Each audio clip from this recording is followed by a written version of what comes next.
27 अगस्त बृहस्पतिवार। पहला पाठ कुरिन्थियों के नाम संत पौलुस का पहला पत्र, अध्याय 1, पद संख्याएँ 1 से 9 तक। कुरिन्थ में ईश्वर की कलीसिया के नाम पौलुस, जो ईश्वर द्वारा यीशु मसीह का प्रेरित नियुक्त हुआ है, और भाई सोस्तेनुस का नाम पत्र। आप लोग यीशु मसीह द्वारा पवित्र किए गए हैं और उन सबों के साथ संत बनने के लिए बुलाए गए हैं, जो कहीं भी हमारे प्रभु यीशु मसीह अर्थात अपने तथा हमारे प्रभु का नाम लेते हैं। हमारा पिता ईश्वर और प्रभु यीशु मसीह आप लोगों को अनुग्रह तथा शांति प्रदान करें। आप लोगों को यीशु मसीह द्वारा ईश्वर का अनुग्रह प्राप्त हुआ है। इसके लिए मैं ईश्वर को निरंतर धन्यवाद देता हूँ। मसीह का संदेश आप लोगों के बीच इस प्रकार दृढ़ हो गया है कि आप लोग मसीह से संयुक्त होकर अभिव्यक्ति और ज्ञान के सब प्रकार के वरदानों से संपन्न किए गए हैं। आप लोगों में किसी कृपा दान की कमी नहीं है। हमारे प्रभु यीशु मसीह के आगमन की प्रतीक्षा कर रहे हैं। ईश्वर अंत तक आप लोगों को विश्वास में सुदृढ़ बनाए रखेगा, जिससे आप प्रभु यीशु मसीह के दिन निर्दोष पाए जाएंगे। ईश्वर सत्य प्रतिज्ञा है। उसी ने आप अपने पुत्र हमारे प्रभु यीशु मसीह के सहभागी बनने के लिए आप लोगों को बुलाया है। यह प्रभु की वाणी है। संत मत्ती के अनुसार पवित्र सुसमाचार, अध्याय 24, पद संख्या 42 से 51 तक। यीशु ने अपने शिष्यों से ये कहा, जागते रहो, क्योंकि तुम नहीं जानते कि तुम्हारे प्रभु किस दिन आएंगे। ये अच्छी तरह समझ लो, यदि घर के स्वामी को मालूम होता कि चोर रात के किस पगर आएगा, तो वह जागता रहता और अपने घर में सेंध लगने नहीं देता। इसलिए तुम लोग भी तैयार रहो, क्योंकि जिस घड़ी तुम उसके आने की नहीं सोचते, उसी घड़ी मानव पुत्र आएगा।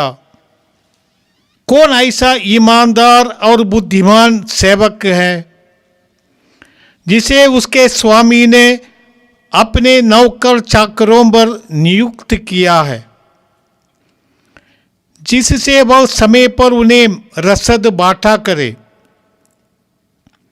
धन्य है वह सेवक, जिसका स्वामी आने पर उसे ऐसा ही करता हुआ पाएगा। मैं तुम लोगों से कह देता हूं, वह उसे अपनी सारी संपत्ति पर नियुक्त करेगा। परंतु यदि वह बेईमान सेवक अपने मन में कहे,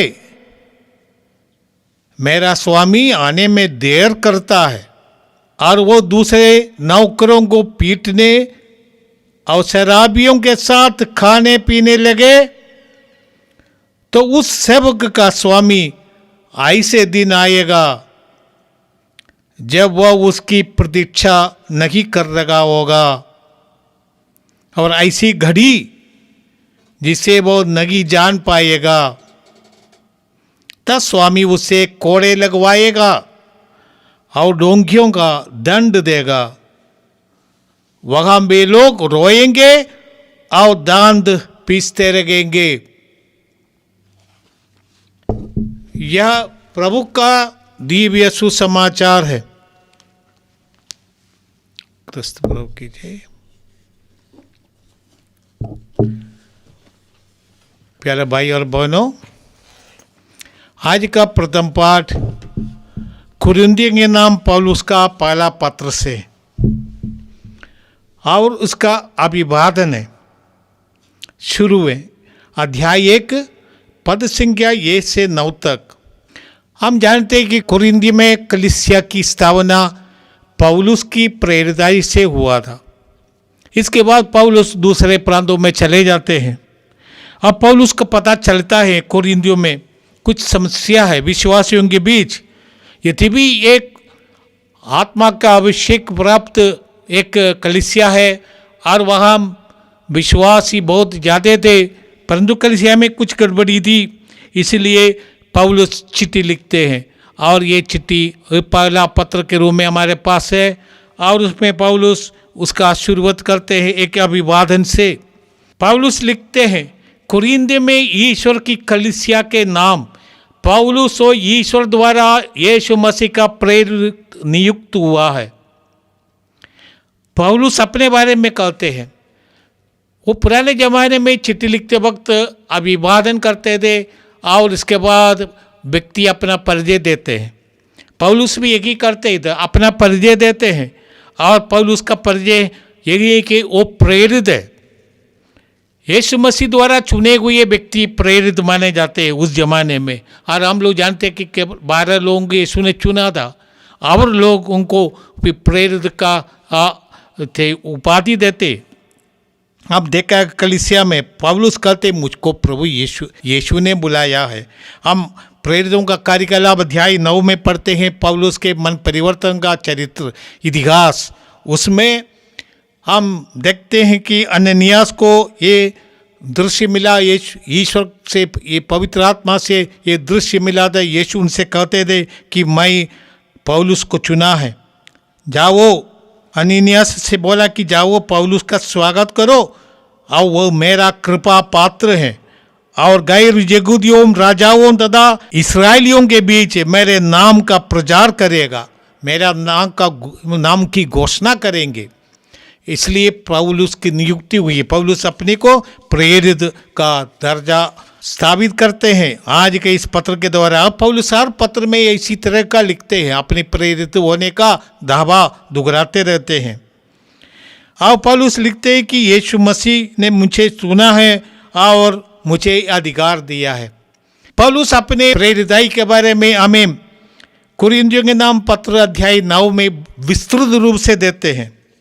और आज पौलुस ये दावा करते हैं कि वो ईश्वर की कलीसिया के लिए प्रेरित नियुक्त किया है और कहते हैं कुरिन्थ में जो कलीसिया है उसके लिए अभिवादन देते हैं। कलीसिया का अर्थ है कि कोई हमसे पूछे थे आप लोग कलीसिया बोलते हैं, ये क्या क्या मतलब है? कलीसिया का अर्थ है ईश्वर द्वारा चुनी हुई जनता। और यहूदी अपने को कगाल जाबे बोलते थे। इसी तरह विश्वासियों का समुदाय, यह जनता से चुनी हुई, ईश्वर ने हजारों लाखों लोगों से चुने अपने लोगों को हम कलीसिया बोलते हैं, ईश्वर की अपनी प्रजा। जैसे विधि विवरण ग्रंथ अध्याय 7 पद संख्या 6 में मूसा को ये दिया आदेश दिया, तुम लोग अपने प्रभु ईश्वर की पवित्र प्रजा हो। हमारे प्रभु ईश्वर ने पृथ्वी पर के सब राष्ट्रों में से तुम्हें अपनी निजी प्रजा चुना है। आओ प्रभु आगे कहते, आप लोग यीशु मसीह द्वारा पवित्र किए गए हैं और उन सबों के साथ संबंध बनने के लिए बुलाए गए हैं। यीशु मसीह के द्वारा पवित्र किए गए हैं। पवित्र किया करने का अर्थ है ईश्वर का अपना पवित्र व्यक्ति, केवल ईश्वर ही पवित्र है। और जितना हम ईश्वर से जुड़ जाएंगे उतना हम पवित्र बन जाते हैं। हर एक विश्वासी पवित्र बनने के लिए, ईश्वर से जुड़े रहने के लिए बुलाए गए हैं। इसलिए हर एक विश्वासी पवित्र माना जाता है। इसलिए पौलुस लिखते हैं यीशु मसीह द्वारा पवित्र किए गए हैं। हर एक विश्वासी प्रभु से जुड़ जाने से पवित्र बन जाते हैं। और इतना भी नहीं, संत बनने के लिए बुलाए गए हैं। संत बनने का अर्थ है विश्वस्त रहना, प्रभु के प्रति विश्वस्त रहना, प्रभु की आज्ञाओं का पालन करना, वही संत है। संत बनने का यही अर्थ है कि हम ईश्वर से जुड़े रहते हैं, ईश्वर की आज्ञाओं का पालन करते हैं, ईश्वर के प्रति वफादार है, विश्वस्त है, निष्ठावान है। वही हर एक विश्वासी निष्ठावान बनने के लिए बुलाए गए हैं, पवित्र बनने के लिए, संत बनने के लिए बुलाए गए हैं। और पौलुस आगे चलते हैं कि हमारा प्रभु ईश्वर तथा प्रभु यीशु मसीह आप लोगों को अनुग्रह तथा शांति प्रदान करे। अनुग्रह कृपा है, प्रभु का द्वारा दिया गया अनुग्रह, और अनुग्रह पाने वाले प्रभु के प्रति विश्वस्त रहे। और शांति का अर्थ है शलोम, शलोम का अर्थ है समग्र कल्याण, समग्र अच्छाई, संपूर्ण अच्छाई, ईश्वर के अनुग्रह से संपन्न समग्र वेलबींग, वही शांति है, शलोम। अब पौलुस आगे लिखते हैं कि मैं ईश्वर को निरंतर धन्यवाद देता हूँ, मसीह का संदेश आप लोगों के बीच इस प्रकार दृढ़ हो गया है, माने आप लोग विश्वासी, पक्का विश्वासी है, ये यीशु के लिए साक्ष्य देने के लिए पक्का विश्वासी है, शहीद बनने के लिए भी जो तैयार है वही पक्का विश्वासी होता है। पौलुस कहते आप लोगों को ईश्वर का वरदान संपन्न परिपूर्ण मात्रा में मिला है। पौलुस कहते आपको वरदान सब मिला है, परंतु आप में कमी है। पौलुस आगे लिखेंगे भाईचारा नहीं है, प्रेम नहीं है, इसलिए पौलुस उनको डांटते हैं आगे। इसलिए ईश्वर का वरदान हमें प्राप्त है, इसलिए पौलुस कहते हैं आप लोग मसीह के आगमन के लिए तैयार रहे। हमारा प्रभु यीशु मसीह के आगमन की प्रतीक्षा कर रहे हैं। और यही आज का सुसमाचार का भी थीम यही है, ये यीशु मसीह का पुनरागमन की प्रतीक्षा करते रहना। प्रभु कहते हैं आज के सुसमाचार में लिखते हैं इसलिए जागते रहो, क्योंकि तुम नहीं जानते कि तुम्हारा प्रभु किस दिन आएगा। इसलिए प्रभु हमसे कहते जागते रहना। मत्ती का सुसमाचार अध्याय 24 और 25 में प्रभु बहुत महत्वपूर्ण अध्याय है। इसमें प्रभु अंतिम दिनों के बारे में हमें बताते हैं, उसके कुछ लक्षण देते हैं। इसके साथ साथ यरूशलेम के विनाश के बारे में भविष्यवाणी करते हैं और संसार के अंत में होने वाला महान संकट के बारे में बताते हैं। और साथ साथ ये दो दृष्टांतों के द्वारा हमें समझाते हैं किस तरह हम जागते रहे। एक तो दृष्टांत है वो 10 कुमारियों का दृष्टांत, उसमें 5 समझदार और 5 बेसमझदार। और प्रभु कहते हैं समझदार व्यक्ति जागते रह गए और दूसरे लोग अपनी ड्यूटी में फेल हो गया और वे लोग अपने लक्ष्य प्राप्ति नहीं कर पाया। आज प्रभु हमसे कहते जागते रहो, परिश्रम करना है। उसके बारे में प्रभु 10 असर्पियों का दृष्टांत दिया था। हर एक को एक एक असर्पी दे दिया, 1,000 का, और एक ने 1 से 10 बनाया, दूसरे ने 2 बनाया, 5 बनाया, हर एक अपनी अपनी, और एक ने जाकर गाड़ दिया। प्रभु चाहते हैं कि जो कुछ वरदान प्रभु ने हमें दिया है हम उससे क्रय विक्रय करके और प्रभु के वरदानों को फैलाओ, यही है। और इसलिए प्रभु कहते हैं आज दृष्टांत के रूप में बताते हैं कि जागते रहो, तुम्हें मालूम नहीं है किस दिन प्रभु आएंगे। कहते हैं कि यदि घर का स्वामी को मालूम होता कि चोर कब आएगा तो वो सावधान रहेगा चोर को पकड़ने के लिए, परंतु चोर कोई पूर्व सूचना देकर नहीं आता है। चोर की सफलता अकस्मात आकर डाका डालना, तभी वो सफल हो जाता है। ये वो घर का मालिक सो रहा है। इसलिए आज के पाठ में प्रभु कहते हैं कि एक ईमानदार और बेईमान खरीदा के बारे में। जो नौकर ईश्वर के प्रति ईमानदार है, कौन ऐसा ईमानदार और बुद्धिमान सेवक है जिसे अपने स्वामी ने अपने नौकर चाकरों को नियुक्त किया ताकि वो समय पर उन्हें रसद बांटे। वो सदा सतर्क रहता है। प्रभु कहते हैं धन्य है वो सेवक जिसका स्वामी आने पर उसे ऐसा करता हुआ पाएगा। यही वरदान है। प्रभु हमें अपने काम में नियुक्त किया है। हम जानते हैं कि प्रभु का स्वर्गारोहण का दिन प्रभु शिष्यों को ड्यूटी दे दिया, जाओ दुनिया के कोने कोने में जाओ, सुसमाचार की घोषणा करो, रोगियों को मुक्ति दो, हर प्रकार का जो कार्य बांट दिया था। और प्रभु यीशु ने हमसे कहा एक दूसरे को प्यार करो जैसे मैंने तुम्हें प्यार किया है। यही आज्ञा है, हमें ये ड्यूटी दिया गया है कि हम एक दूसरे को प्यार करें जैसे मैंने तुमको किया है। आप प्रभु ने कहा सबसे पहले ईश्वर की राज्य की खोज करो, तब तुम्हें सब कुछ मिलेगा। मत्ती का सुसमाचार अध्याय 6 पद संख्या 33 में हम पढ़ते हैं। और प्रभु आगे कहते हैं लूकस का सुसमाचार अध्याय 17 पद संख्या 7 से 10 तक, प्रभु यीशु राजाओं का राजा है, उन्होंने हमें अपना सेवक बनाया। राजाओं का राजा, प्रभुओं का प्रभु की सेवा करना सबसे बड़ा वरदान है। और इतना ही नहीं, प्रभु ने हमें अपना मित्र बनाया। और इसके अलावा प्रभु ने कहा तुम पृथ्वी का नमक हो और संसार की ज्योति हो। हमारा यही काम है, यही ड्यूटी है प्रभु ने दिया है। और इस ड्यूटी को विश्वास और श्रद्धा और निष्ठा से करना। जब मालिक आएंगे तब हमको देखते रहेंगे। हम पुराने व्यवस्था में पढ़ते हैं यूसुफ के बारे में, कितना निष्ठावान रहा वो ईश्वर के प्रति। यूसुफ को अपने भाइयों ने बेच दिया, फिर भी वो ईश्वर के प्रति निष्ठावान रहा। ईश्वर उनके साथ था। प्रभु भी हमसे यही चाहते हैं। हम दूसरे एक सेवक के बारे में पढ़ते हैं पुराने व्यवस्था में, जो जगासी के बारे में, एलीशा के वो सेवक था, वो बेईमान था। एलीशा मगा नबी के साथ रहने पर भी उनके जीवन में कोई परिवर्तन नहीं आया। लालच और हर प्रकार की वासना से वो फंसा था, इसलिए वो झूठ बोलने लगता है।